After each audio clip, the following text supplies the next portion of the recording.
ఎడారిలో సెలయేర్లు జూలై 5వ తేదీ. ఆ సంగతి నాకు ఆయాసకరముగా ఉండెను.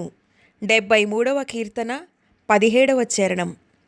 విచిత్రమైన ప్రదేశాలలో, ఊహించని విధానాలలో దేవుడు తన ప్రజలను కలుస్తాడు. చాలాసార్లు అంతరంగంలో తీవ్రమైన నిరాశలో ఉన్న వ్యక్తికి దేవుని సన్నిధిని గురించిన నూతనమైన ప్రత్యక్షత ఉంటుంది. ఆయన స్వస్థతను తీసుకొస్తాడు.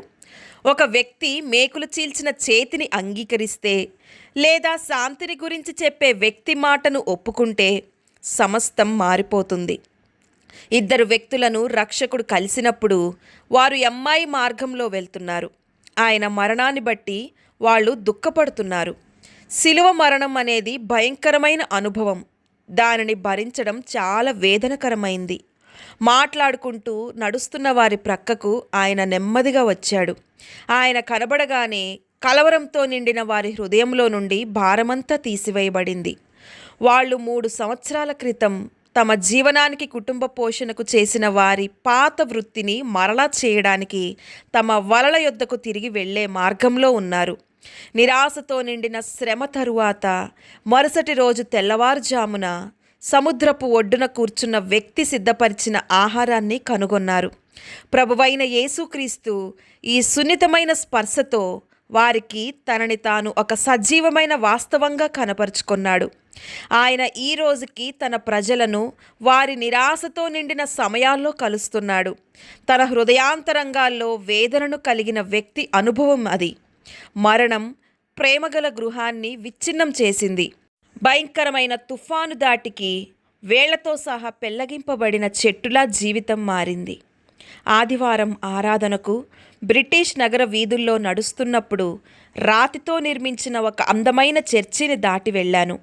అక్కడ ప్రవేశం దగ్గరున్న ప్రకటన బోర్డుపై అలసిపోయిన మీరంతా ప్రశాంతత కొరకు, ప్రార్థన కొరకు దేవుని మందిరంలో ప్రవేశించండి అని రాసి ఉంది. ఆ నిశ్శబ్ద ఆహ్వానం అంగీకరించబడింది. ఈ గొప్ప చర్చి గది గోడలలో ఒకదానిపై మొసాయిక్లో ఏదో రాయబడి ఉంది.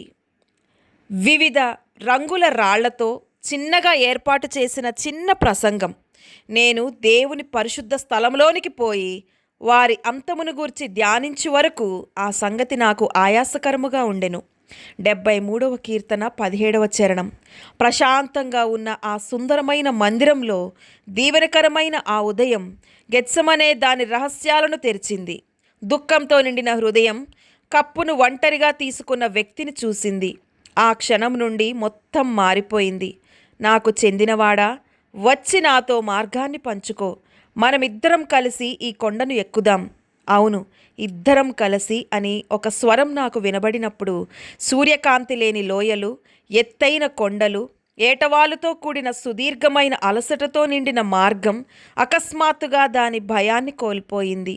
కఠినమైన మార్గం ప్రేమగల సహచరుడితో మధురమైన సహవాసాన్ని అందిస్తుంది. పునరుద్ధానమైన క్రీస్తు ప్రత్యక్షత యొక్క సువాసన జ్ఞాపకం కొనసాగుతుంది. దేవుడి మాటలను దీవించునుగాక. ఆమెన్.